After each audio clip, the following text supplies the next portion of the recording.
Okay, hello, welcome, and happy holidays and Merry Christmas and all of the various things from here at Talk Gnosis. It's me, Jason, from Calgary, Alberta, and I'm going to pass it off next to our deacon, John. John, introduce yourself.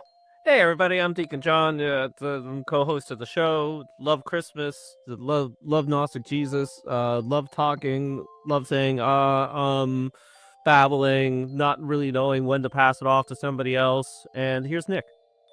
That was a good moment. Hey, I'm Nic Laccetti. I've been on the show a bunch of times for I think some of these panels we were just talking about. So I'm excited to be back on one now, and I think this is like the least Christmassy I've felt in a long time. So I don't know how that'll go, but it'll be okay. It's just been a stressful season, maybe. And I'll pass it to Joanne.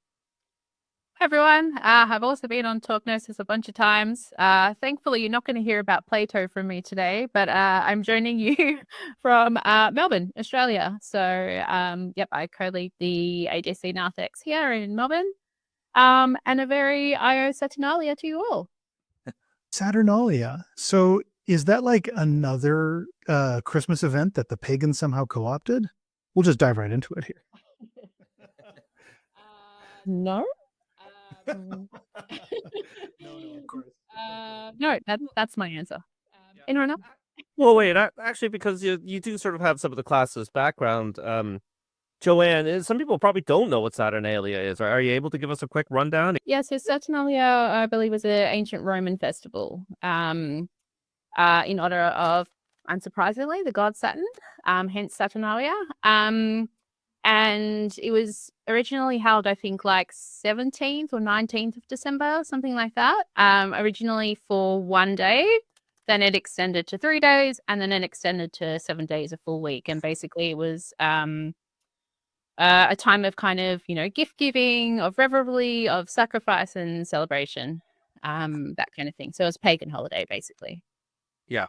Yeah, thank you so much. Nick, talking about how you're feeling the season, I think everybody, some people are Christmas haters, some people just have difficult lives, but even the Christmas lovers, I find no matter what, somebody's going to have sort of a Christmas where they're a little down, a lot down, a dour one. I think that speaks to the duality of the season, something that Saturnalia speaks extremely well to as well, right? Because it is literally, sorry, Joanne, a little bit of Norman superiority here.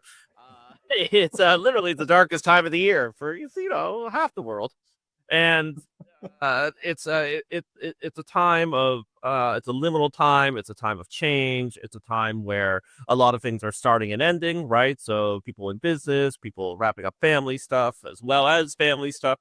So obviously the stress, the pain, the darkness is something that's a real relevant, I think, deep part of the holiday, something that we shouldn't be ignoring or pushing away. And Saturnalia does that, even though I'd argue the original Christmas story does as well. We'll talk about that by original Christmas story. I mean, you know the one I mean. Saturnalia is before it. So Saturnalia is really fascinating because Saturn is synced up with the Greek god Kronos, but he's not quite Kronos, right? Same thing with all the Roman gods, actually. And Saturn is both the ruler of the Golden Age and the ruler of the age to come. But he also has some of those qualities of Kronos, right? The guy who eats his own sons. He has this sort of this terrible kind of scary, heavy, weighty. For those who are astrologers into the sort of esoteric planetary stuff, they know that Saturn is the energy, the force and planet that's associated with melancholy, depression, nostalgia, heaviness, right? And that this is his time of the year. But as I said, there's this dual side, right? Because he actually ruled over a mythical golden age, and then he will rule over the golden age that is to come way into the future. So I think Saturn and Saturnalia, it really gets across the dual nature of this holiday extremely well in a really obvious way, right? On one hand, he's the heavy, depressing, demiurgical. A lot of the Gnostics associated Saturn with the demiurge, the negative one, not the nice platonic one. And so you have all that, but you also have the golden age, right? And celebration. And that's what Saturnalia was kind of about. It's like, why don't we bring about the golden age just for 1 week, right? We don't have to work. We can party. They do stuff as well, which seems to be an influence on later traditions where the slaves and the servants become the master for a brief time, right? Everything's being turned up on its head, like the way it should be in the golden age. So yes, I think that's a real good in for some of the themes of this season. I will stop talking. I was thinking just it reminds me of that kind of traditional Saturnalia idea, traditional as in like like ancient Rome or something, but like the reversal of like you said this, Jonathan, about people in power are kind of below and people below are raised up for a temporary period of time. This kind of thing that we associate more with carnival carnival or that in maybe in post-Christian era, but that was definitely like the partying and the debauchery and that seems fun. I'm into that. But maybe that would be good. But it does feel a little bit chaotic right now. Maybe that's part for me, like in the United States, things are not super friendly or happy. Have you been? In one player. Yeah, I don't. If you check out the newsletters, it's not. So things have been. It feels a little hostile. It's just that very chaotic period of time you described with Saturn. That is, the kind of upheaval prior to the potential golden age, right? That would be nice. Yeah. Well, no, I kind of started off with that sort of like spicy question of like, is Saturnalia, or rather is Christmas just replacing Saturnalia? Well, like, was it intentionally replacing it? Is that it's not so much that it's like, there's no like probable smoking gun of like, oh yes, the Christians will replace Saturnalia, but there might be definitely that sense of like, hey, it's a period where we need some kind of event and celebration, and like they're going to look similar because they're addressing similar needs, if that makes sense. Yeah.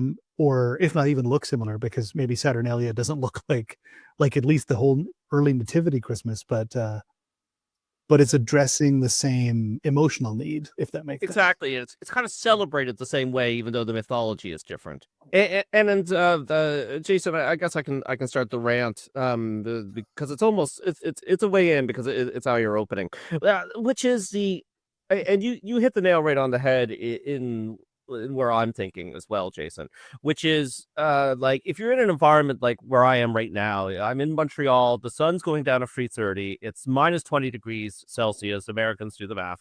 It's cold, dark, there's a ton of snow on the ground, right? It's just the longest night of the year is literally right now as we're recording this. So you look around and it's like, man, I need something to make to stop me from throwing myself off a bridge, right? So maybe a week of celebrating for any reason might just be what I need. So there is a sort of speaking to very, very human needs. And the thing is that human beings, we often kind of celebrate things in the same way, right? We give presents, we sing songs, we have parades, we do plays. There can be some very specific, sometimes weird things, but human beings kind of fall into these patterns. The other thing too, Jason, if we're going to get right into the pagan Christmas, the Christians steal Christmas, is 90% of Christmas pagan. There are some elements of truth to that, but it's, in my opinion, and in many others' opinion, in kind of mainstream scholarship now, this idea is viewed as sort of out of date. What it is basically just what Jason and I were saying. It's a logical time of year to sort of have holidays. And there is lots of cultures that are sort of having holidays, many of them related to symbolism around light at this time of the year, because again, the solstice, the darkness, it's just how human beings conceive and think about the world. The way that Christ's birth was calculated or sort of figured out there's some very complicated theories about how that is, but to make a long story short, there is some Christian and the Christian ideas about why this should be Jesus's birth date. Okay, we won't go into those because they're extremely boring and long-winded, and kind of complicated, and everybody will fall asleep. Okay,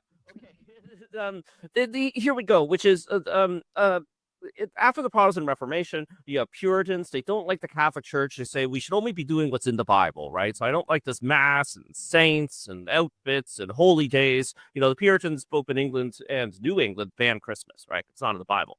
So they started saying that all this fun stuff, all this cool stuff, it must be paganism, right? Because Catholic Church is evil. It's the whore of Babylon. It's riddled with paganism that it took over from Rome. So a lot of these narratives and ideas about Christmas being inherently pagan, ironically enough, are Protestant Puritan ideas. Right. Now, there is some truth to it, obviously. There is some truth, but it is overstated. And some of the earliest writings that we have about Christmas, they're not avoiding the solstice issue, which because, again, if you're going to get into a pre-Protestant, more ancient mindset, Christianity, Judaism, these other religions, in some ways, they're much more in sync with nature, with the rhythms of nature. It's we have this very, even if you're not Protestant, we think in this very Protestant way, right? We have this book of rules, the Bible. If it's not in there, then it can't possibly be Christian. So you have these very early writers saying stuff like, well, obviously, Jesus' birth is going to be on the solstice or around the solstice. In the old calendar, the 25th, old calendar is basically the 25th used to be the solstice. It makes sense, right? Because it looks like the sun has died, and it is the birth of the sun, and the light is coming back, and Jesus is the bringer of light, right? So it makes sense that it would be on the solstice, and that's their reasoning, right? And that's a kind of way of thinking about the relationship between the physical world and creation and God that modern people often don't do. Yeah. So, not to make a long story short, not as pagan as you may think. Obviously, some pagan aspects throughout it. I think the other part of this too, and this is also like I'm a big fan of like a lot of those long form history podcasts, like the History of Rome was one of my favorites.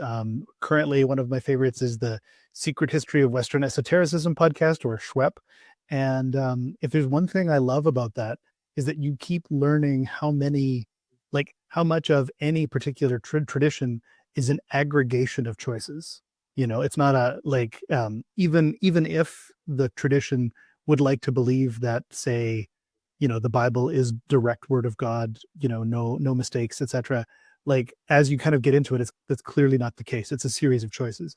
And I think that, like, just kind of to your point there, John, is that, like, I think the Protestant decision to try to make the Bible this perfect document that was kind of a 0 point of history, like, betrays the fact that so much of what's in that document and in the previous tradition was like not a like surprise we're Christian, but like an aggregate slow movement from one way of thinking to another way of thinking, that absorbed, like, well, we're going to borrow some Judaism, we're going to borrow some Platonism, we're going to kind of like meld these things together. This kind of sounds right, this kind of sounds right. Oh, these parts don't work, but we'll figure that out, and yeah, so I think, like, in terms of holidays and reference points, I think a lot of those are probably, like, again, it wasn't like a Christian bishop going like, we need to start a branding campaign to replace Saturnalia. It's more like, we're not worshiping Satan. We're not worshiping Saturn. We're not worshiping Saturn the way we used to.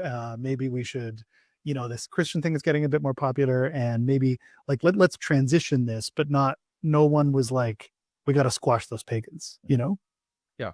And okay, I have one and a half rants left. Then I'm gonna put on a timer and just not talk. Right. I'm gonna put on a timer for like 10 minutes, and just, even if somebody asks me a direct question, I'm just gonna sit here and mute. Yeah, that's very true, Jason. And ironically, there is actually a theory. Rome declared the 25th to be the birth date of the invincible sun, right? And this was in the late 3rd century. And a lot of people pointed to that and said, okay, there's proof that the Christians stole this date. But actually, a lot of scholars think that one of the reasons why this date was chosen was actually because this is when Christmas was, right? So this was when the pagans were pushing back in the Roman Empire. Right. So they were trying to sort of steal Christmas's thunder. So for more talk about the pagan influence, one, I'll say personally, I do like the idea of pagan Christmas. As I said, it is over exaggerated, but I like it because I do think it is a literally magical time of the year. There is something very physical about what's going on with the earth that really connects to whatever the esoteric is, right? This also applies to Australia. Perhaps we can hear an Australian perspective soon. Because I think actually, I think the darkness is pretty cool. But like, again, with this ancient way of thinking about things, any of the solar stuff does kind of work with Jesus stuff. So, the summer solstice works symbolically pretty good as well. I actually kind of like the idea, and it also kind of connects different religions together, makes people feel more included, yada yada yada. But you will also hear, besides the actual date, that a lot of the elements that are well known in the Christmas story are sort of deliberately stolen from pagan myth. And again, this isn't really true, but what's going on is a language of tropes, and again, we're all fish who don't swim in the water that we know that we're in water, right? The fish doesn't know about water, right? The fish just swims around. In a second, I'm gonna put that timer on. Other people can talk. Chase. So I'm flipping through the channels, and I stumble across a superhero movie. And without even looking up which one it is, I don't recognize it right away. I know it's a superhero movie, right? Because okay, the kid's parents are killed by criminals. He's bitten by a radioactive aardvark. He starts making a costume. You know what I mean? Like, I know what's going to happen next, even though I don't specifically know what this movie is, because there's a language and tropes involved with superhero movies, right? Same thing if I'm flipping through the channels, I come across a horror movie. Without knowing that it's a horror movie, I'll catch on pretty quick. There's creepy music. There's a guy running around with a knife, right? I recognize the sort of cultural aspects of this genre. So for ancient peoples, there are certain things you would expect in a story of a hero, a demigod, a divine person, or a prophet being born, right? That the people writing, telling it, and the people hearing it are completely immersed in these cultural tropes, right? So just like I can recognize the horror movie, somebody from this world, when they start hearing the Christmas story, they're like, oh, okay, I know that, right? I know where this is going. Like, this is the birth of an important person. And it is a combination of both sort of Hellenistic ideas about what happens when a demigod or prophet, important person is born, but also Jewish ideas, because in the Jewish, in the Old Testament, in the Jewish Bible, the Hebrew Bible, a lot of important prophets, a lot of important patriarchs, a lot of important characters, they have miraculous births, right? They may not be virgin births, but it's a miraculous birth. So that is a trope in ancient Judaism, right? And when you hear that trope, you know, okay, this is what's going to happen next, right? Okay, rant off. I'm putting on the timer. Well, wait, can I say so I think this might be going back a little bit, but I do think that part of it is we also think, like with these memes that we talked a little bit about, where Jesus is Horus or Jesus is whatever, all these pagan gods, and they're saying it's just ripped off from that.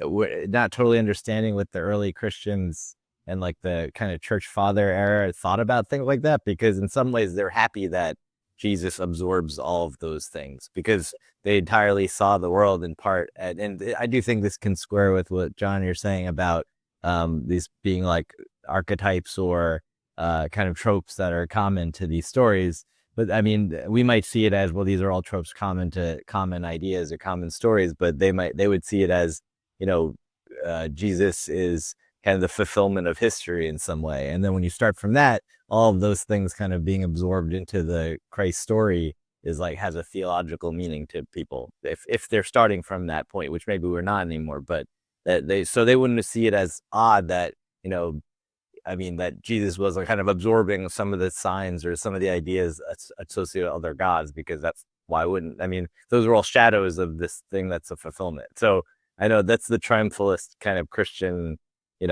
theological idea, but that is kind of the way people were thinking back in, 400 or whatever. Just to add on to that as well, like if you think about the kind of widespread, or the success of the widespread of Christianity into the kind of more pagan world, or the Gentile, the non-Jew world, it's how are you going to convert people? Are you going to tell them about this brand new thing that's kind of just come out of nowhere, or are you going to tell them about like Jonathan was saying before, are you going to incorporate tropes that people are already quite familiar with? Because logically you'd assume that if people are like, oh yeah, that guy kind of makes sense, I already kind of know there's another god that's similar to him, and So I think it's kind of a no-brainer, like, to kind of mix these things together. But also, I guess, in an ancient context as well, if we're thinking about Rome in particular, there was no prohibition on, there was no one kind of state religion as we kind of think about it now. There was no prohibition on any kind of, other religious traditions. And yes, the ruling class was pagan, but, Judaism was allowed and all these other religions were allowed. And, if you think about, the marketplace, people are kind of, all mixed together and, probably speaking to each other and sharing these, these tropes, these stories amongst each other. And, I guess it kind of creates that kind of cultural or collegial kind of atmosphere where people are kind of all familiar with, oh yeah, I know some things about those guys down the road, and, they know some things about us, and sure, we're kind of similar. Joanne, I was wondering, can you talk a little bit about your relationship to Christmas, if you like it, if you hate it, if you find it spiritually powerful, and maybe give us us poor Northerners maybe a bit of a perspective of what it's like to, grow up. You turn on a Christmas special, it's snow, snow, snow. It's Frosty the Snowman, and if you think that the symbolism of the summer solstice sort of resonates with you for Christmas. Yeah, I guess it's always kind of been really different for us in the Southern Hemisphere because, yeah, we do have our Christmas in summertime. And, it's pretty hot down here. So it's kind of really hard to relate to, the white Christmas and the snow and the snuggly, baby in the manger with, all the animals and everyone's kind of clustered around. So that's kind of always not really resonated with me in that context, just because where I live and, where I've grown up is so different. But yeah, I guess I'm not really down with Jesus, so I wouldn't really consider myself a Christian. So like my family does celebrate Christmas and stuff, but I think it's more in the pagan sense, where we just get together and, spend time with each other and, have a bit of a feast. I'm also Italian, so we just, eat too much on Christmas Day and, everyone kind of gives gifts and the wine and everything like that. So, also growing up, my family was like, we are, I guess, Roman Catholic, but we never really went to church or anything like that. So none of those kind of more overtly religious overtones kind of resonated with me either. So it's mainly just another day here for me personally, where you just get to see your family and presents, and then everyone goes home and you kind of carry on with life. It's not like a magical winter wonderland kind of vibe, I guess, because it's also really hot. Like a couple of days ago, it was like 40 degrees Celsius. So you kind of indoors, you're, lethargic, you don't want to do anything. So, that's kind of what it's like for me personally. I'm the least Christian of the folks in our parish here in Calgary, and like, yeah, it's I for me it's about the traditions with my family, like the dinners and the visits and things like that. Watching Die Hard, now watching The Green Knight has been become a holiday tradition, but none of it is for me connected to like an explicitly ecstatic ritual religious experience. And I guess the other kind of question, and I mean, this might be a bit of a cul-de-sac, but so like so many of those Christmas images that are coming down to Australia are also coming from the whatever you call it, maybe the European Western culture that came to Australia, if that makes sense.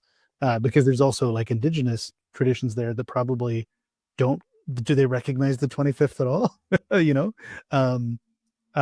So there's kind of maybe an interesting thing there too, of like this, like, what is it when a tradition is imported to a locale that is very remote from the locale it was designed for? Like as John was saying, like Christmas as a reaction to the world being dark is only true for part of the world, but when you like, what would it be like to try to celebrate Christmas on Mars, like a completely different location? So yeah, like at that point, what are you celebrating? Are you celebrating the tradition? Are you celebrating the return of the light, literally? Yeah, so this is kind of me rambling around here a bit, but the other thing too, like, is, Joanne, I just had to say, I loved your post of the meme of like the various mothers holding babies. Yeah. Of like, because it was like, there's Horus, there was like Horus and Isis, there was obviously Mary and Jesus. There was Krishna and his mother. I think there was a couple of ancient ones as well. I can't remember what they were, but yeah. And like, I wonder too, so like this sort of perspective of mutual exclusivity, like it's either Christianity or some other religion, is maybe again something that wasn't as common when Christianity was kind of getting going. And in fact, like there was an episode of The Schweppes where he pointed out that like at one point it became weird that the Christians were insisting that they had to be right, you know? Which I think is really interesting. I don't actually know when that transition really happened or like where that line of thought really kind of comes from, where but again, it's sort of the thing of like maybe there was no plan to replace a god or a tradition, but we're only looking back at it that way now, you know, like we believe it has to be one or the other. Because this is Talk Gnosis, maybe we should like throw some Gnostic vibes in here. Is like my take on Gnosticism always comes around to an idea of being critical, like critical of whatever it is you're being presented with, and then kind of going like, is this something that's helping me or us, or is it, you know, limiting or oppressing? And like the whole, I think I see the nativity like story as generally quite beautiful, and then you've got the magi showing up, like John, I don't know if your timer's up, but I know this is a subject you're interested in as well, is like this notion where like there's also how much of the nativity is also anti-Roman, or at the very least like trying to move away from Rome. And so in that respect, like, is the nativity kind of Gnostic because it's trying to be critical? A criticality that we've forgotten, you know, that we're only now just seeing as like cozy baby with like cute animals. Maybe a Dalek if you're watching the Mr. Bean episode. Yeah, I think for sure, Jason, there's just a lot of Gnostic themes in the Christmas story, right? One is just the incarnation of divinity. A friend of the show, Dr. M. David Litwa, released an excellent Christmas video. Instead of just repeating the all 15 minutes of it, which I'm tempted to do, we're going to link it. Right. So the part of his point is, you know, you can't have a much more Gnostic holiday than Christmas, right? It's about the incarnation of a divine being. But he also says that Christmas is useless unless you tell your own Christmas story about the birth of the divine being within you, right? So we can sort of use the Christmas story as a archetypical allegorical guide for divinity being born within ourselves.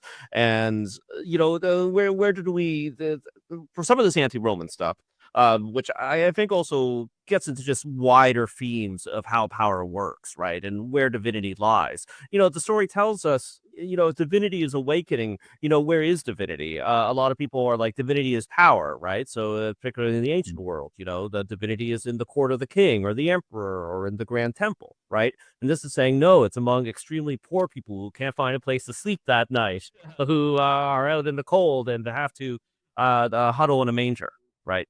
It also tells us about some of the dangers of what happens when divinity starts to awaken. You know, Herod rises up and he slaughters all of the babies 2 years old, 2 years and younger, right? Probably not a historical story, thank goodness. Not a very nice story, though.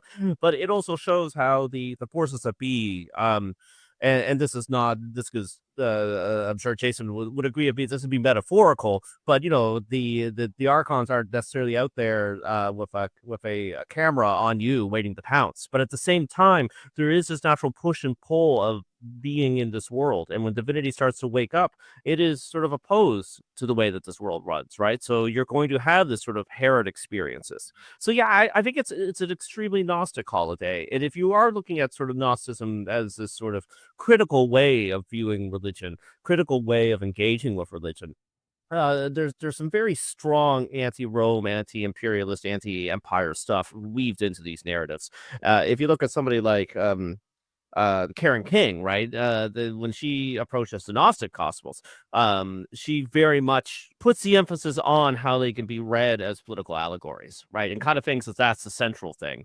You know, I disagree a bit where, again, we're thinking as moderns, and maybe she would agree with this, where you know, calling them getting back to something like the Secret Book of John, it's not that the Secret Book of John is one big allegory to be anti-Rome, but the way that people thought about the world back then then is that the Roman emperor and the demiurge are intimately connected, right? There is this continuity, as above, so below. So it's not that it's just a code so that you don't get in trouble, so that you go a way to talk about politics. It's that these things are deeply connected throughout reality, right?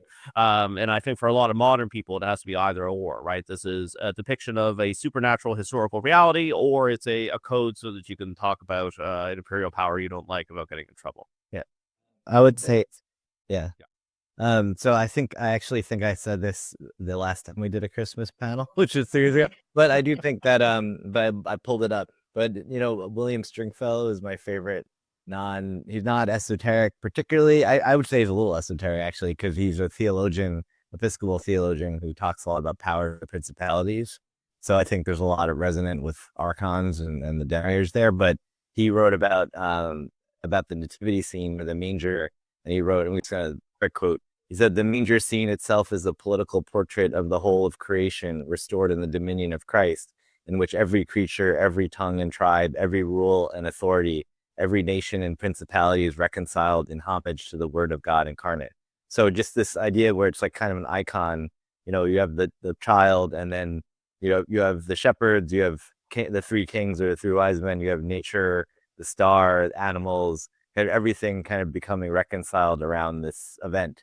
Whether that's kind of like an allegory or is, a theological event or whatever. But I think it's kind of consonant with what Jonathan's saying about, it's kind of Karen King as well, where all of the powers and principalities of the world, whether they're political or spiritual, are kind of have been reconciled through this happening, which is very kind of counter-imperial because it's a poor child in a manger, right? So there's already, that's like a very transgressive scene. Compared to the ideas of what power would be, maybe still now. So yeah, I just love that quote. I think Stringfellow is a really good interpreter of that as political. That's great. Yeah. No, I just appreciate that, like, almost a challenge. You know what I mean? To try to see that nativity as not a like, not trying to get sucked into the historicity of it, but like the sort of personal challenge of, like, can you allow for your own moment, for your own, like, awakening of divinity to be that special, Um, yeah. Yeah, I'm gonna have to sit with that a bit. Go ahead, Joanne. Oh yeah. I was just gonna say, oh, you can go ahead, Nick, if you like. Oh no, the only thing I was gonna say was just, I know Jason sent around that photo, which also pretty much does this, of that I guess has become more viral now, of the two kind of modern day nativity scene, or modern day pregnant Mary and Joseph, and they're kind of in, like, in a like a parking lot or something with like a crappy motel, and they seem like they're being portrayed as probably migrants or people without a home, for like they're looking for a place to stay. And so I think that you can, that is a very political scene in a lot of ways. I mean, I guess the way the story is written literally is very political. Mm-hmm. Yeah. Oh, that's a whole other kettle of fish. But Joanne, I want to go back to you before I open that kettle. Oh no, I was going to kind of segue onto something else anyway. Just kind of giving a nod to, in terms of like allegory and kind of having that kind of real kind of mystical and kind of spiritual experience encoded into a story. It's like, well, first of all, there's two nativities, right? There's two nativity depictions. So there's Luke, which is the kind of more, Gentile kind of friendly version. And there's Matthew, right, which is the good Jewish boy, right? He has a lot of the Mosaic themes, a lot of direct quotes from the Tanakh. There's prophecy, all that kind of stuff in there. So yeah, I guess it kind of depends, and I think people kind of smush them together, so it's kind of one like bigger nativity kind of narrative. But I think it's really fascinating, particularly Matthew's version, like all these kind of parallels with the Moses story as well, like kind of highlighting Jesus as this kind of parallel to Moses. We have for example, the Magi. So there's three wise men or magicians in the kind of correct biblical context here that go and find a star and then go off and adore the baby Jesus. in parallel or contrast to Pharaoh's magicians, who are in kind of direct opposition to Moses, right? And there's this kind of whole magical battle that happens with the staff and the snakes and what have you. The massacre of the innocents in Bethlehem with the whole Herod situation is a direct parallel to, the massacre of the little children in Egypt, right? There's also with the whole Egyptian situation. It's like the reverse Exodus, right? It's like instead of Moses leading the people out of Egypt, it's the Holy Mother, plus this dude Joseph. They're going into Egypt as a kind of escape or a refuge, right? And then hypothetically, once things settle down, you have this kind of reverse exodus back into the Middle East as well. So I really enjoy those kind of how Matthew, or whoever Matthew is, the authors, etc., are kind of really playing with these parallels, because if we think about how Matthew is tailored to a Jewish audience, when we're talking before about people being familiar with themes and motifs, they're going to be going like, oh yeah, totally, I get it, I know this story of Moses, and I can understand how this story that Matthew's telling it's picking up the same themes. So people would just kind of already have this understand, they'd get it, right? So yeah, that's kind of what I wanted to bring up, the two different parallels the two different versions. And what do you guys think about that? Well, I want to kind of jump in here too, because I know you're because you did a great Plato episode with us, and you've done you've talked about Plato and Platonic work in the past. Is that one thing I've been finding really interesting lately, is that I've been thinking about how interesting it is to me that Christianity is sort of has its among its many tent poles, the two biggest tent poles are Judaism and Platonism, and that the Nativity is kind of like this, okay, you take whoever Jesus may have been, whatever he may have said, considering it's a really tricky thing to pin down, and then the mythologizing of that character is that the Nativity is really okay, we're writing the origin story, the so far unwritten origin story of this character. We're writing that origin story, and we're workshopping it. We're trying a few different versions here, but also it's specifically saying, oh, and this wasn't just a guy who lived in a Judaic world. We're saying he is coming from this line, kind of to your point, the Matthew gospel is specifically making these explicit links that then mean that this is the bridge between a very specific cultural tradition that came from a specific place, and then a much more abstract concept from Platonism, and it's kind of it's this place where they kind of meet, and where they try to iron out the issues there, which I think is kind of a fascinating sort of zero point of that. So I don't know if any of that sparks anything for you, Joanne, but that's just what you were saying there about how the Gospel of Matthew is sort of explicitly connecting his Jewishness to it, is that and then as it relates to what Christianity becomes, I think there's something really interesting there. Yeah, I do really love that. And I was kind of thinking about those connections actually before we started recording, or, the few days before, because Christianity's always been so, I've never really gotten it. And, the more I've kind of, and I say that because it's a big jumble of everything, right? There's no kind of explicit kind of theology that's kind of, was there in the beginning, and it's been there ever since. There's been so many iterations and, changing this and, only looking at that part. And, it's changed so much throughout the couple of millennia that it's kind of been around. And the iterations that we have now, I've always looked at it since a kid and thought, this doesn't make sense to me. And, obviously, growing up and being interested in history and theology and, reading a lot more and thinking, oh, okay, now it makes sense to me how, how it's chopped and changed, whatever. So there's that part. And I think, of course, the early church fathers were theologically Platonic. So that's kind of where that underlying Platonic symbolism comes into Christianity.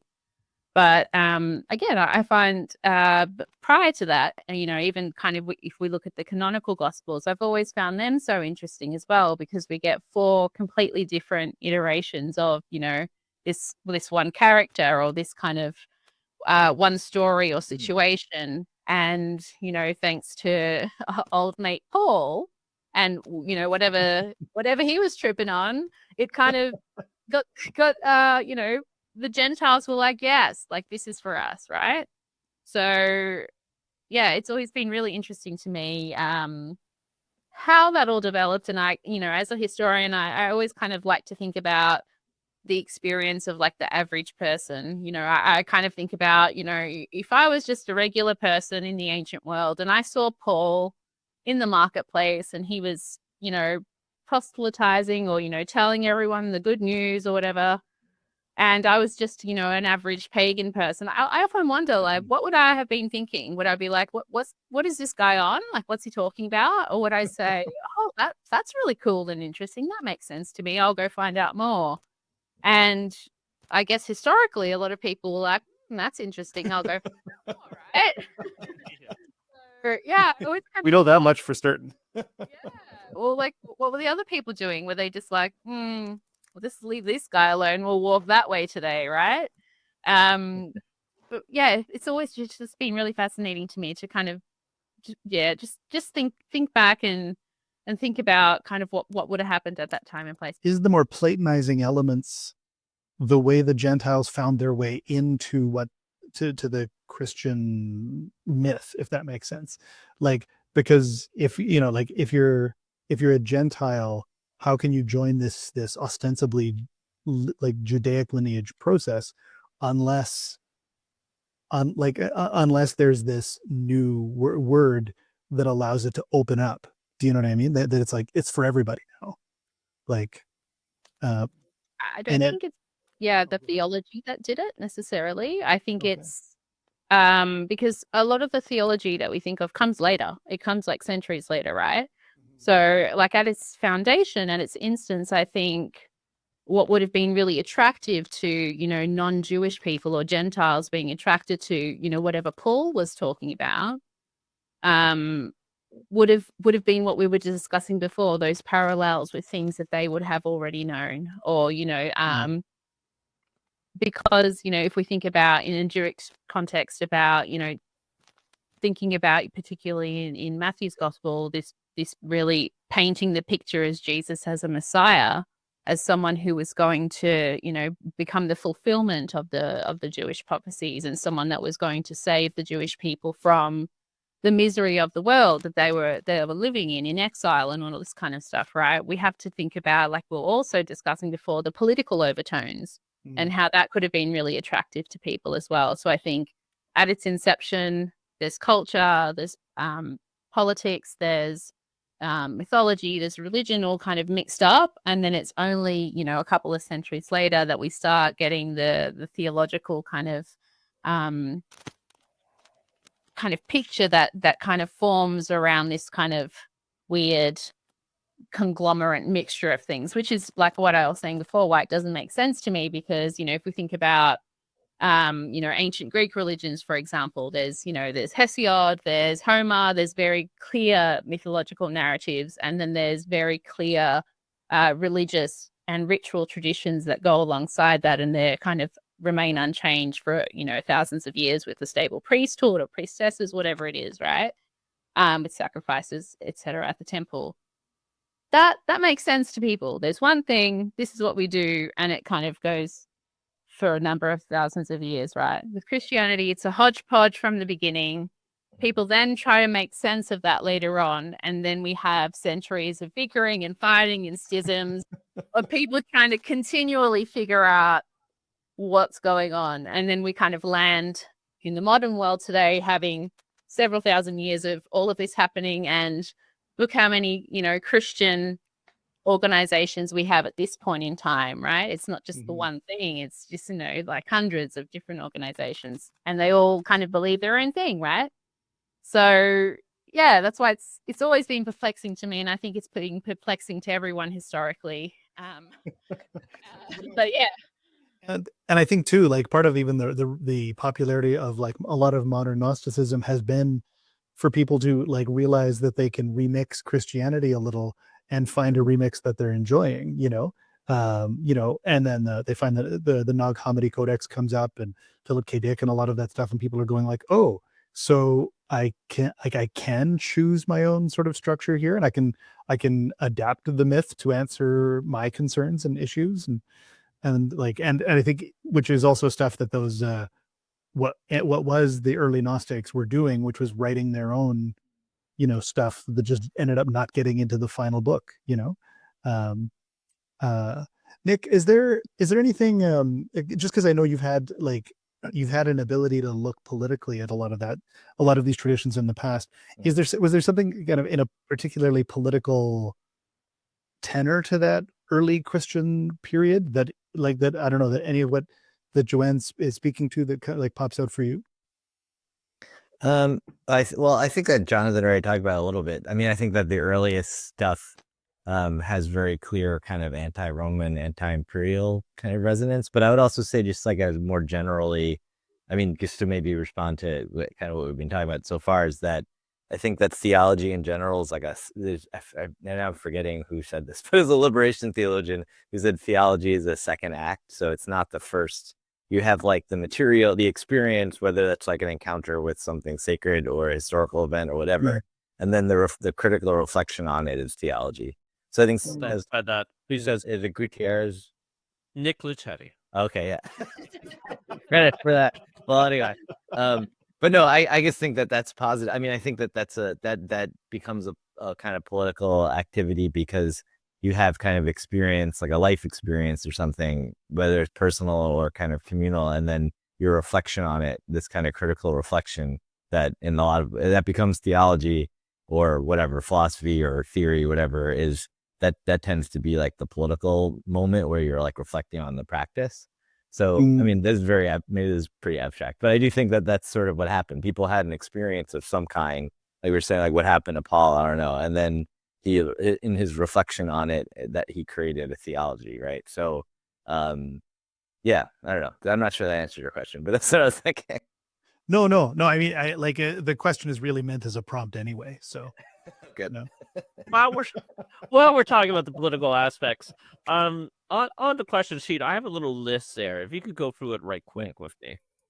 You want me to go through it with you? Yeah, I mean anybody can, Joanne or Nick. You're the host. Well, yeah. So some anti-Roman narratives that are coded into the nativity story. Oh, I'd love to talk about that, Jason. Do you want me to list them and then you can talk about them? Please, yes, yeah. Okay, yeah. Let's give the readers or listeners come up with here things you come up with, just off the top of my head. The Magnificat, which I'm assuming is a magnificent cat. The beautiful cat. The Yule cat. The Yule cat. We have a Yule cat on our tree, Nick, and I will take a photo and I'll send it to you. See that. Yeah, said Nick. Sure of that Magnificat. So, Jason, this might make it onto the episode thumbnail. Is the Yule cat. So yeah, the Magnificat, the star, the wise guys and Herod.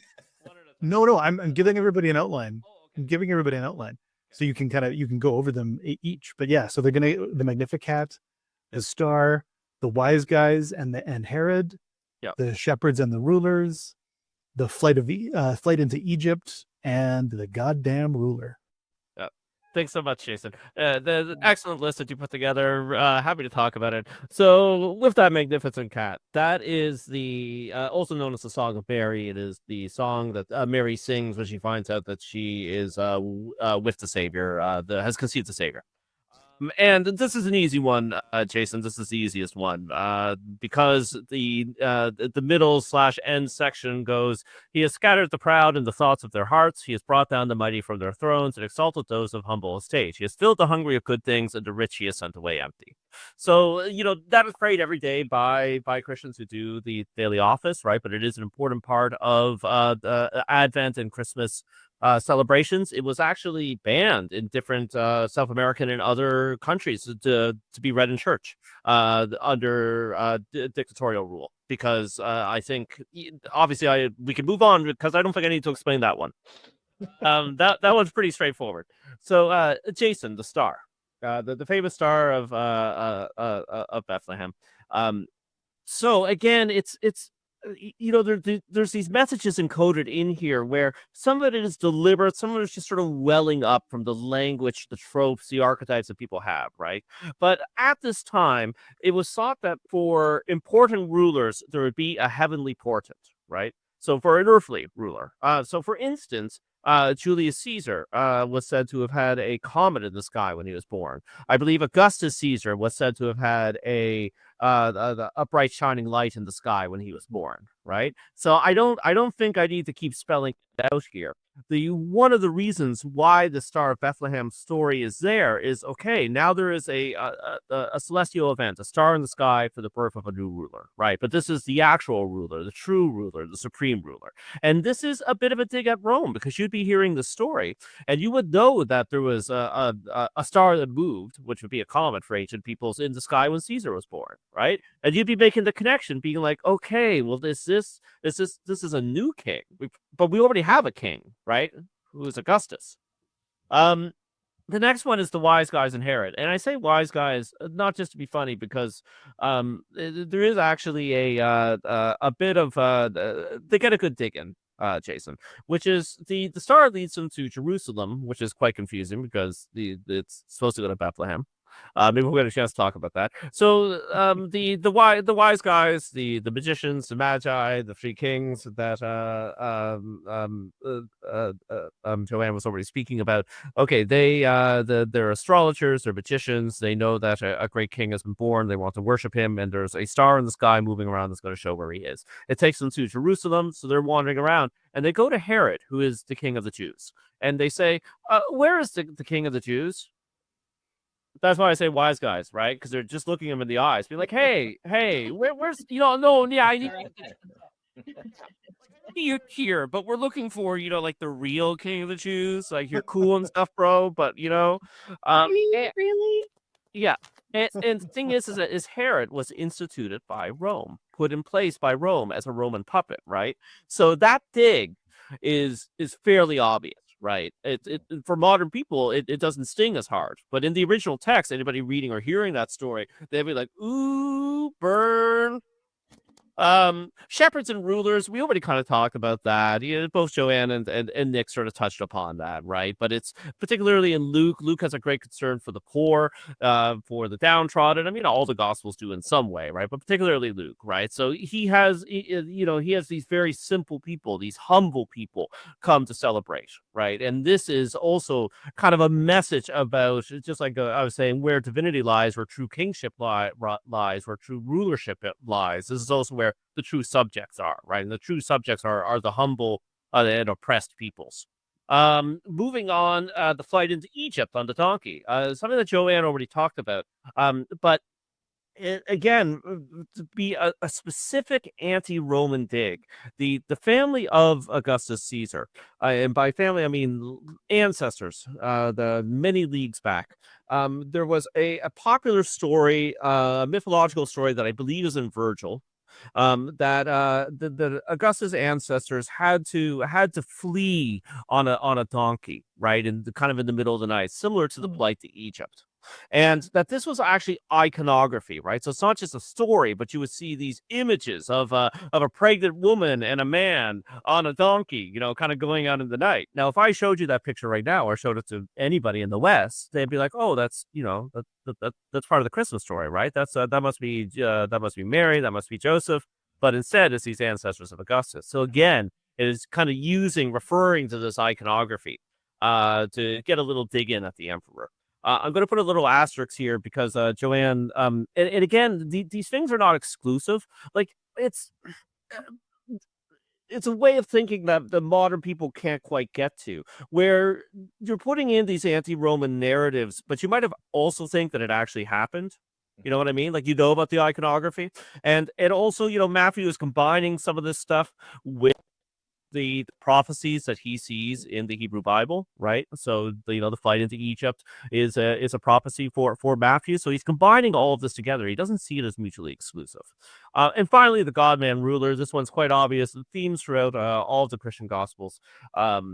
which is the emperor was viewed as a god on earth, right? A living god. And the titles he was given are the same titles that Jesus is given in the Gospels, right? So, and again, we kind of lose it in translation. A lot of times Jesus talks about the kingdom of God, but actually the word in Greek he's using is the same word for empire. So the symbolism gets it much more obvious, right? When you say empire of God, because it's like, well, the empire of God, that must mean that there's another empire, right? Because we have to put the little two words on there after empire, right? The empire of empire of God, right?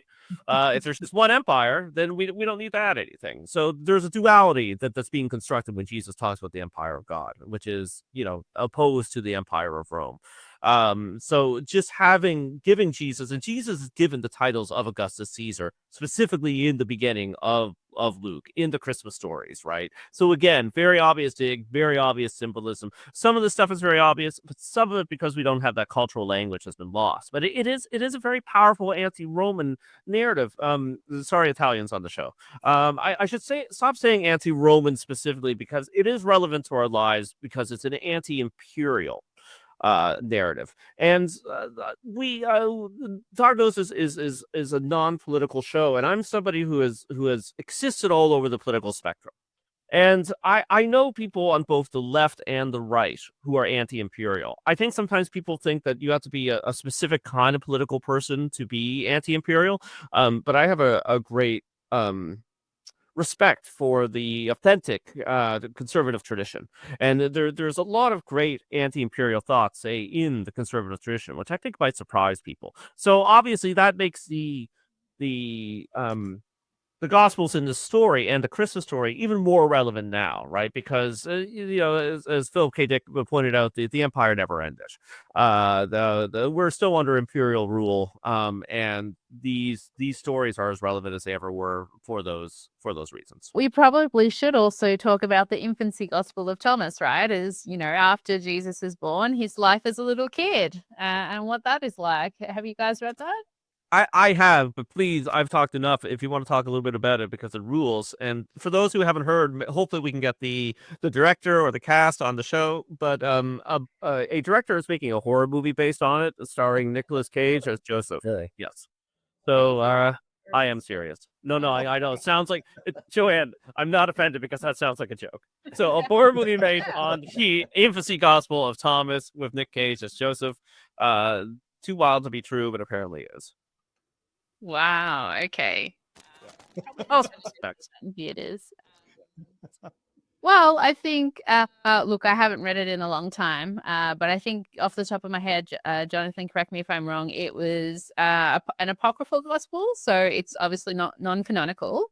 But it essentially talks about, obviously after Jesus was born, and it talks about what he was like as a little kid. And drunk with power. That's basically what he was. Now, sorry to interrupt. I said I was not going to talk, but Joanne, now that I have a toddler, I understand the Infancy Gospel of Thomas so much more. Yes, this is just the terrible twos. So essentially, and jump in at any point, Jonathan, with these wild stories. But there's a number of situations that talk about Jesus being bullied as a little toddler or whatever he was, little kid, primary school age kid, because he was, special. He was a son of God, etc. All the other kids in the playground were like, "Oh, he's a weirdo, he's a freak." So he obviously didn't like being bullied, and he would, perpetrate a number of magical, mystical, divine things to these children. So one of them, I think, he actually kills a kid, right? He just kind of, zap him and they dead. He kills a few kids. He's a bat, doesn't he? I think he only does because Mary's like, now use it. We don't kill people who bully us. And so he has to kind of like resurrect him instead of that. Yeah. I think he just, I can't remember. I don't think he resurrects them all. He does few people. There's also a great scene where the parents come to complain, being like, "Oh, your kid just magic my kid to death," as Jesus makes those parents go blind. Yeah. Yes, he does. Yeah. Yeah, it's wild. I always think of that scene as like from The Simpsons, Helen Lovejoy, like, "Would someone please think of the children?" And then he just like he's absent blind. Showing my millennial roots there. But anyway, the Infancy Gospel of Thomas is wild. Yeah, a number of stories and situations. Not surprisingly, why I didn't make it to the official canon, but if you, yeah, It is, definitely but go and read it. it is interesting, like, and a lot of like religious critics love to point out the fact that the Jesus story is basically baby Jesus and then 30-year-old Jesus, Yeah. and that this isn't part of the story. And I think there is something interesting about like if you're going to insist on, and I mean, one of the other big things about the whole Christological thing is how physical he was, that he was, whether or not he was physically born, et cetera, et cetera. We won't get into that. That's not fully a Christmas topic, but to insist on him having been born or having been a baby, however he was born, is to suggest there was a childhood, and it's interesting that that not unlike, I think, our modern day, we love to talk about babies, but we don't like to necessarily deal with raising children. We don't want to think about that part. We just want to think about cute babies, grown-ups. I think it's not surprising to me that the what turned into the Orthodox biblical structure decided to edit that part out or not include it, because it makes things more complicated. It adds more questions than it answers. Yeah, but won't someone think of the children? Not the Bible, apparently. Yeah, not that. Yeah. Or when he was in his 20s and went to find himself in India. We just don't talk about that. Some people do. I think Egypt, then India, right? Oh, You had, yeah, He does the whole tour. all esoteric knowledge. Oh, you know what? Neither here nor there, but this is a neither here nor there show. But because we've mentioned the flight into Egypt a few times, and Joanne, you're completely right. Where it's the part of the including that story is Matthew fulfilling prophecy. Now, the way that Matthew fulfills prophecy, you often see, the biblical scholars, but also wags, atheists, agnostics, whatever, this time of the year. And I'm not really trying to be critical of scholars. See, the thing is nobody cares about secular biblical studies except for now, right? This is the only time if you're a secular biblical studies person, you can get an article published. The news wants to talk to you, right? What have you. So, they often do some poo-pooing and just be like, like we've been talking about on the show. Well, actually, it's two separate narratives, and they smushed them together. And Jesus probably wasn't born on the 25th. And actually, the virgin birth, this Mary being a virgin, is a misunderstanding of a non-prophecy found in Isaiah, yada yada yada. For me, it all gets quite boring because it's the same thing every year. But the fun thing about Matthew is he actually, the way that he finds prophecies for Jesus is an extremely, extremely, extremely Jewish way of reading the Hebrew Bible. So there's a long history of rabbinic and mystical thought of just taking, because of understanding that the Hebrew Bible is just full of basically secret messages and codes from God, right? And people will write entire books, get entire narratives, get entire prophecies out of just one simple line. Just because I know Kabbalah a little bit better than, say, rabbinic commentary, there's this line. It's literally a throwaway line, Jason, in Genesis. And it mentions the 10 evil kings of Edom. That's it. I basically said the whole line. And then there's been thousands of pages written about this one line in Kabbalistic thought because, okay, this is the Quibbula. The 10 evil kings are the 10 broken emanations, right, in Kabbalah, and blah, blah, blah, blah, blah.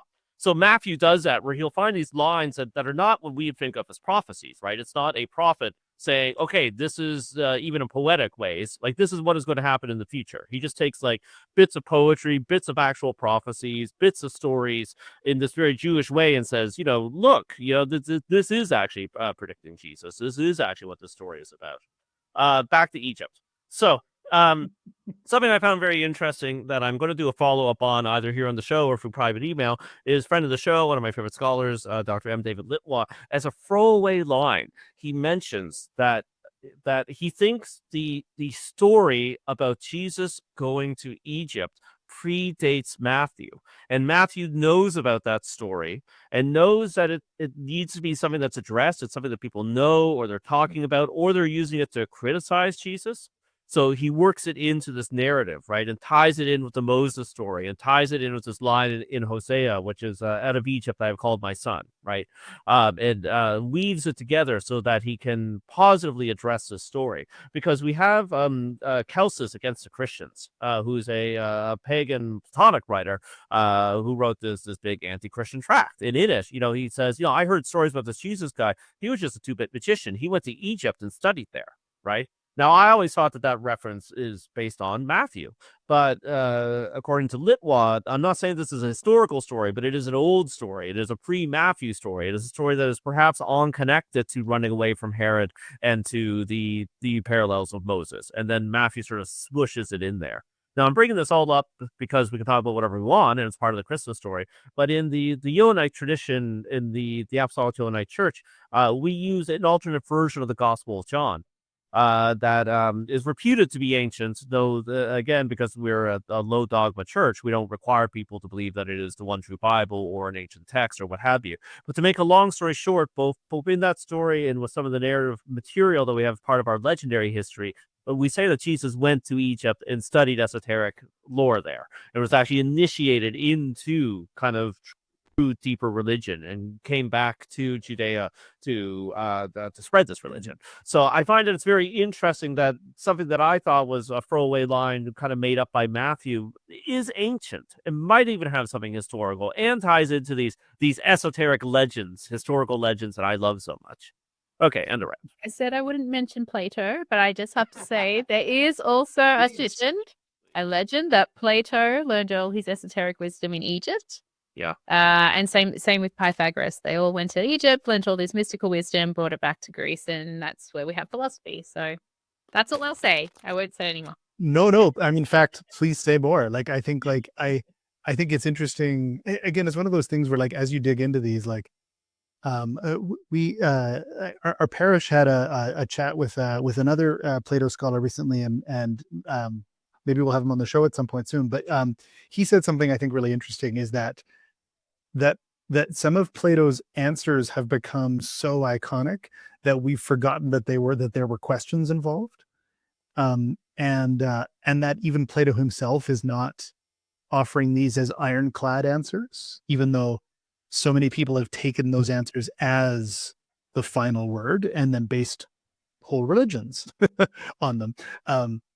And so all of this to say that I think it's very interesting to learn that a lot of the figures involved with these ideas are always being at the time ascribed as coming from somewhere else. Now we think of Plato, like Plato for us now is that ancient wisdom that Plato needed an ancient wisdom to have learned from, if that makes sense. Yeah, well, Like, that's a common motif in like the ancient world because, by the time of, classical Greece in the 5th century BCE, Egypt as a civilization had already been around for thousands of years. So that was like their pinnacle, master kind of civilization where it must have been the origin of all, wisdom and, democracy, etc. So the ancients always like to harken back to Egypt as kind of like the birth of, any kind of idea that they're trying to perpetuate. So, which I think is really cool. We're doing the same thing now as, human beings haven't changed all that much in the, few thousand years that we've been civilization. So, yeah. There's a friend of mine, a history scholar, who said that he'd read something like I can't remember if it was a myth or like a historiography or something, but it was like from Babylon, like, or something like that, or it was even earlier. And he said, like, when I walked into the city of Ur, the world was already old. And like, this is one of the oldest recorded texts we have. Yeah. And they're talking about how old the world is. And for us, that's like, the dawning of literature. It's our beginning, it's their end, it's they're at the tail end, and everyone always feels like they're at the end of something. Yeah.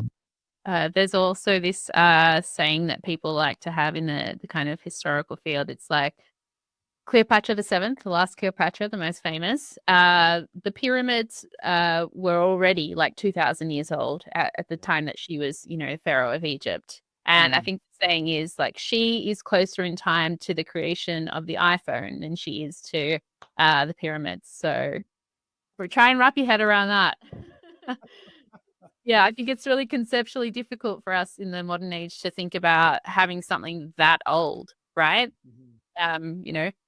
Trying to think, 5,000 years ago, like you just can't figure that out. Yeah. Because we're just happen to be around this time, is that I just watched the live stream of Newgrange, which is this place in Ireland where it's a mound that has a window box that at the winter solstice the sun shines through, assuming it's not cloudy, which it often is. And that building or that construction is older than the pyramids. And they don't know how they made it. Like they don't really know how they made it. There's like all these stones that have spirals on them. They don't really know what the spirals are for, why those spirals are there. And like when I was in that space a few years ago, you're looking up at this stone that has been there for like 6,000 years or at least 5,000 years the whole time, just gravity. There's no like mortar. There's no, there's no beams or anything like that. It's just gravity and other stones stacked. And yeah, like it's just mind boggling to think of it, like that people have been working for that long on something. And yet when they were doing that, they felt like they were at the end of something. Yeah. I think it's just really striking to me. I'm trying to find a way to make that Christmassy, but I can't. No, I mean it's great, Jason. It is Christmassy because we're at the end of the year and at the beginning of something new. I think as well, strangely, one of the Advent Sundays, the second Sunday, third Sunday, the readings are some of the readings are about the end of the world, right? Because in Advent we look forward to the second coming as well. These themes are tied up in Christmas, right? The new beginnings, new ends, new continuities, new ways of doing things, old ways of doing things, all get smashed together. So I think what you're talking about, Jason, is incredibly relevant. But for wider themes, leaving Christmas, it can feel like a very dark time, and I think it is a very dark time, right? But at the same time, human beings have this bias that I live in the world's most important time. I live at the actual end of things. But instead, the world keeps on ticking on. And people have looked around and thought the same thing. And just like you're saying, Jason, in some of our earliest literature, you have this sort of this kind of perspective. But again, in some of the first things ever written, we have, well, the world's going to end soon. We have that from 5,000-6,000 years ago, or however long it is in ancient Babylonia, right? So it's yeah, there's a little bit of Christmas cheer. Also, sorry, I didn't see it in time, Nick, but it's long enough that I'll link it up. Nick dropped in the Priene inscription, which is, I think it'll blow some people's minds, but it is about Augustus Caesar, and it the language syncs up so well with the Jesus story and with Christmas. It'll become even more obvious about how the Christmas story is sort of a parody, which is a very Gnostic thing to do, right? Parody mythology. Anybody? Reinterpret and parody mythology is a very Gnostic way of doing things. I'll also link up Virgil's Eclogue 4. So he has a poem that again is probably about the Caesars. No one knows exactly who it's about. That is a prophecy involving a virgin and the coming of a child, a savior, a messiah. But he's a Roman, and the language is very reminiscent of the language around Christ, even though it was written before him. So. No, I mean, reminiscent, like it's reminiscent of the language around Christ, or the language of Christ is reminiscent of that. Yes, exactly. So although it does go, there's a push and a pull. So yeah, right. I do think that I'm glad you mentioned, Jonathan, that Advent is connected to the end of the world, because I think that gets forgotten. I mean, people don't even have Advent really anymore. No. We just jump to Christmas, but Advent being this anticipation of the second coming at the same time as the first coming of Christ is like, does that I mean, and maybe in some ways, if you embrace that, it helps with the idea that we always think we're at the end of time, because it's like the end and the beginning is combined in a little bow, like a Christmas gift. I was trying to look something, but yeah, no, I mean, you see it in the Prian description too. There's sort of this apocalyptic thing, like Augustus has arrived, and this has solved all of history, and he's our savior, and it has all the good news about Augustus and all that stuff. And then obviously that was not the end, but people, it's this. There's something connected to kind of erasing this idea of historical time when you have this like inbreaking of divinity to the world. So yeah. And that inbreaking of divinity thing, like that's actually even reminding me of some of the stuff. I don't have a specific like historical connection here that I'm linking it to, but just of thinking about, well, I mean, maybe thinking about gnosis as an experience of transformation, or like a transcendent experience that might induce a transformation of some kind, like that you're going to transform your relationship to the world around you, to the people around you, to your own actions, to yourself. There's a graphic novel series that Alan Moore did called Promethea, where at the end of Promethea, the main character has gone all the way up the Kabbalistic tree of life and then back down, done a bunch of other interesting things. And then the apocalypse happens. But what it means is that essentially everybody's enlightened and then goes back to work the next day. So it's like we all see the beauty and transcendent wonder of the world and keep living. You know what I mean? We don't go anywhere. There's no heaven that everybody disappears to. And I thought what was so interesting there is that idea of transformation removed from the idea of escape or removal, or transcending to somewhere else. So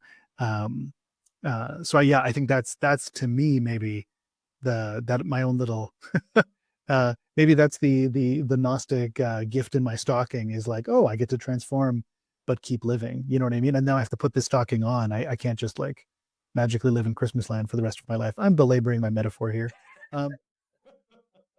Is it? I think it's a Buddhist motif, possibly, where it's like, prior to enlightenment, chop wood, collect water.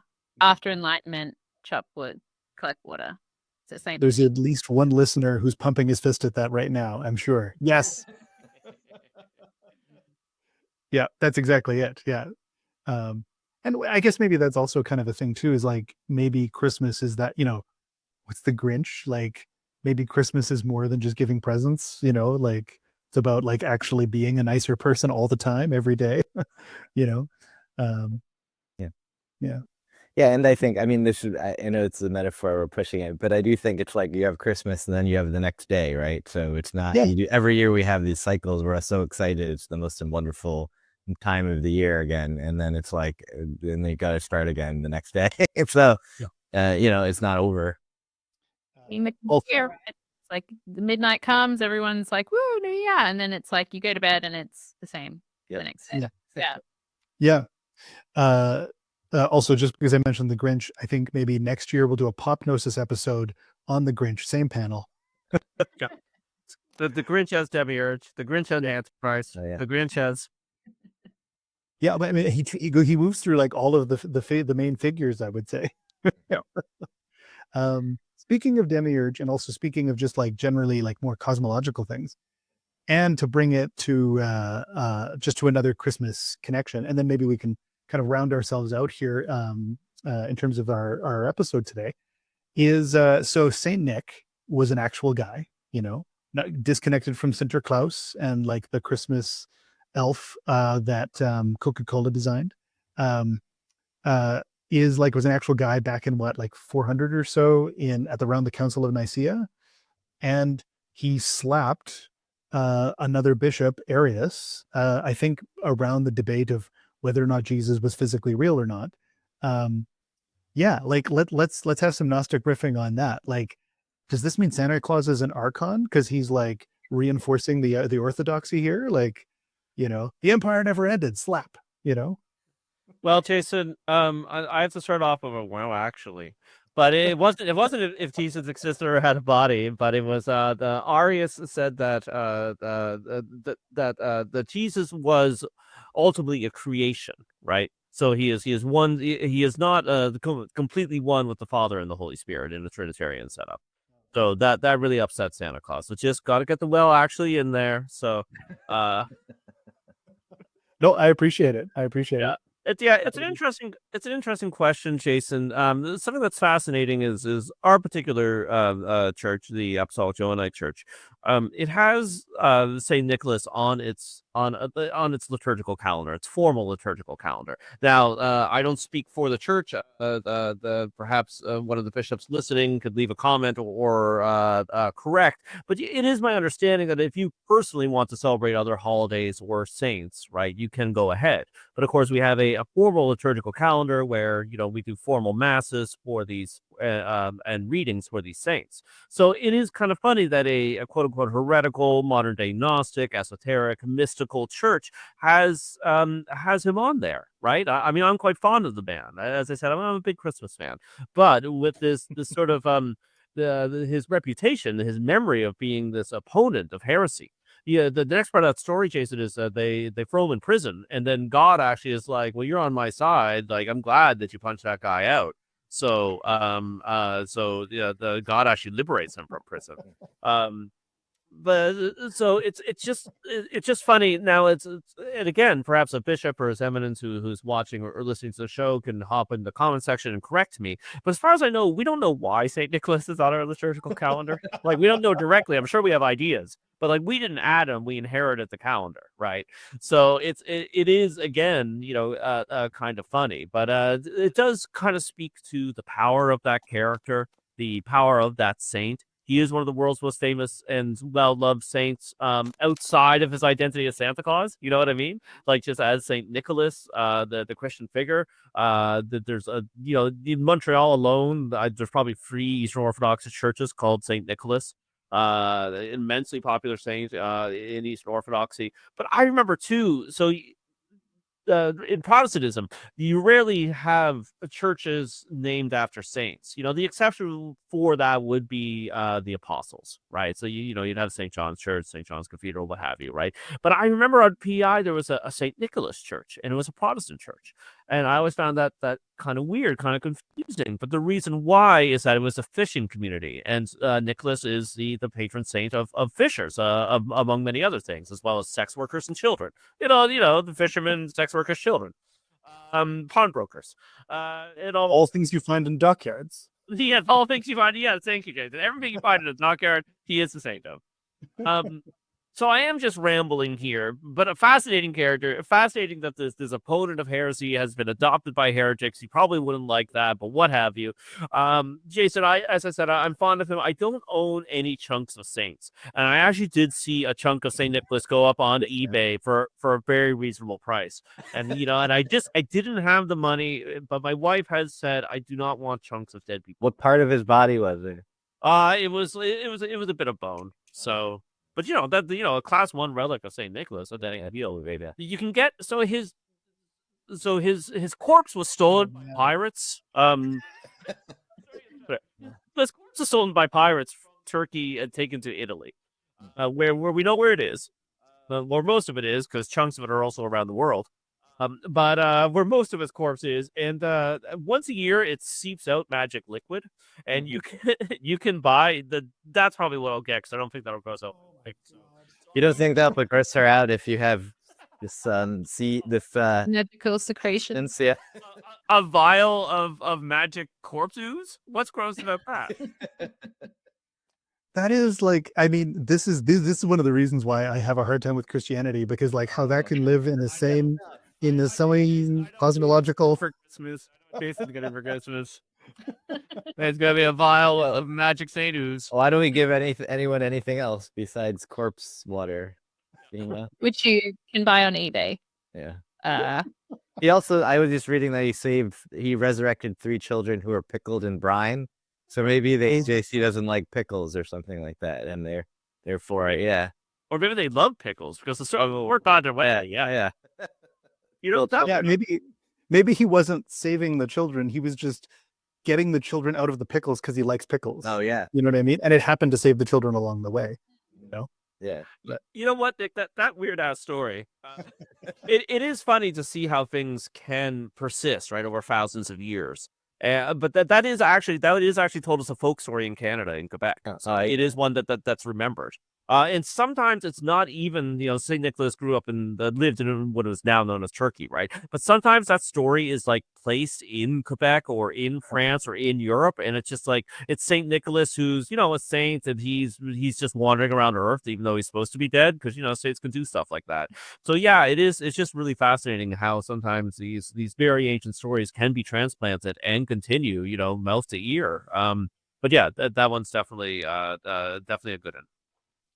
I think there is something like, and maybe this is kind of a way to round it all back together, is like there's something interesting about how, like as you say, these stories get localized and like tweaked to make to fit wherever it is they need to be for that community and for that culture, and that like as you were saying, like the early gospel or the early nativity stories themselves were specifically designed around the community and the culture that they were in.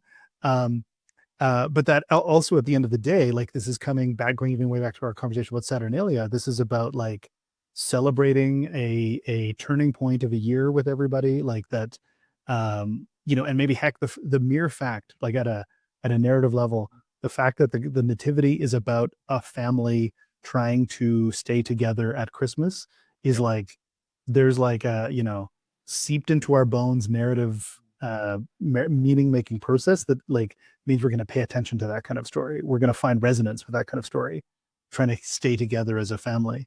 And so, I mean, maybe, yeah, as kind of a way to round this out, is there anything maybe as a panel that you can all maybe speak to of a way you're going to try to like, hang on to a little bit of the divine spark this over the holidays here, and yeah, is there any vaguely Gnostic or I don't know spiritual practice that you want to share that you're going to take into the new year?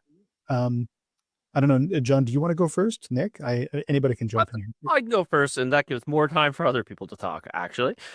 Yes, I think Christmas is very special to me. It was very special to my family and to my grandparents, which is not that unique, right? But at the end of the day, I do find it personally a powerful time for reflection and work. And often, it's a quieter time of the year outside of the family stuff, right? Because there's time off. So again, with the child, in my quote unquote spiritual practice has kind of suffered over the last couple of years. But I'll link it up if I can get a new copy. But the Stephen Heller's Ecclesia Gnostica, the church and tradition that we have a lot of respect for. A couple of years ago, they published a series of prayers, Gnostic themed prayers to do each of the 12 days of Christmas. Now, again, to be pedantic, the 12 days of Christmas are not the 12 days leading up to Christmas, but instead are between the 25th and the 6th. I always try to keep them. Also, you could say that the Christmas season doesn't end until February 2nd. That's Christmas season.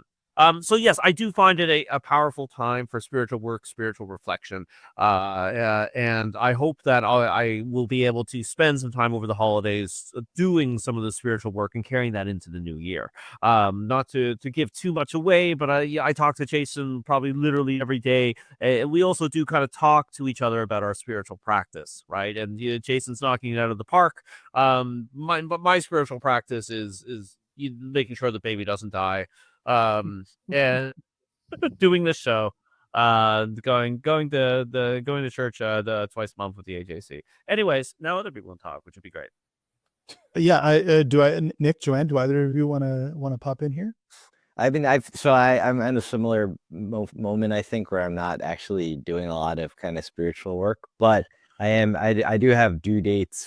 Partially is that I'm in a PhD program and I have a chapter due like in the middle of January, a couple weeks into it, so I'm basically like working through this time, but I am talking about the death of God stuff in there. So Christmas to me, I mean, at least I have been reflecting a little bit about like, and it's in some hymns, which is that Jesus is born, God is incarnate in order to die in this kind of reading. So I've been thinking about that. And another thing that I've been doing, and now I'm maybe stretching a little bit, but I've been doing a lot of photography as like a hobby more. And I might have a little photo show with some friends in January, and I actually end up, winter's funny because it gets dark earlier here. I don't wake up very early because I don't have a 9 to 5 schedule. And so I'm like, well, it's dark. Like I have no time to do this and like walk around and do photography. But I always, in the last few years, I've been into that. I've been doing a lot of like night photography in the winter. And for some reason that actually feels a little spiritual because it's like finding little bits of light that you can. I mean, I'm here in New York City, so it's not that hard. But like wandering around and sort of seeing, it's dark, it's cold, but you have what is the recordings of light that you can make in that moment. So I think that I'm still doing a little bit of that. That's been my hobby right now while I'm writing. Oh, that's great. Okay. Capturing the light. That's great. Joanne, anything you want to bring up? Gosh, I was trying to think like, oh shit, what am I going to do? What am I going to say? Because I guess my personal spiritual practice had been lacking over the last couple of years because, stuff's going on in life and, recovering from burnout and stuff like that as well. So, but I did notice within the last couple of months or so, I had that kind of, I don't know, that inkling, that kind of desire to, go and, do my spiritual practice again, or, I had the kind of the divine spark, I suppose, or some kind of spark to, to let me know like, now is the time to kind of start exploring that again. So I don't know what shape that's going to look like. I kind of just tend to kind of go out there and kind of be divinely led, I guess, to something that I'm meant to be doing. So I guess we'll see. But also, because it's the opposite here. So we have like, I don't know, 14 hours of daylight or something insane like that. Doesn't get dark until like almost 9 p.m. at the moment because we also have daylight savings. So my body clock is kind of out of whack and I'm like, oh crap, I should be doing something. It's daylight, but it's actually 9 p.m. So kind of just I think it being so bright and sunny, it's I think again the time for reflection because it's obviously the end of the year and coming into the new year and whatnot and the solstice. So I think a time of reflection, a time of sparking into something new in the new year, I think is going to be my my solstice, but also end of year Christmassy kind of thing for myself. Great. Yeah. I just notion of following that divine spark, and it even kind of connected to what Nic was saying there too. We talk a lot on the show. We've had a lot of artists on. We've had a lot of people talking about art as connected to spiritual practice. And I just finished directing a play that's one of the high watermarks of my career, called The Orange Dot, that really involved this idea of engaging with myth. One of the taglines for the show was "Pay attention to myth before myth pays attention to you," because the scary stuff happens because they're not paying attention to myth. Basically, that's not the best synopsis of the show, but it's connected to this experience here. But it's all to say that my own experience, like throughout the holidays, I think is going to be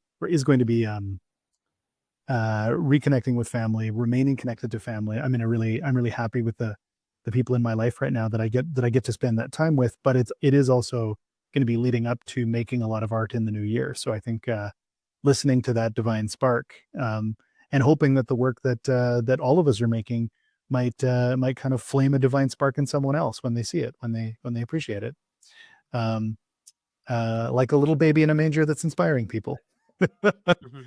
Tried to make it vaguely Christmassy there for the end.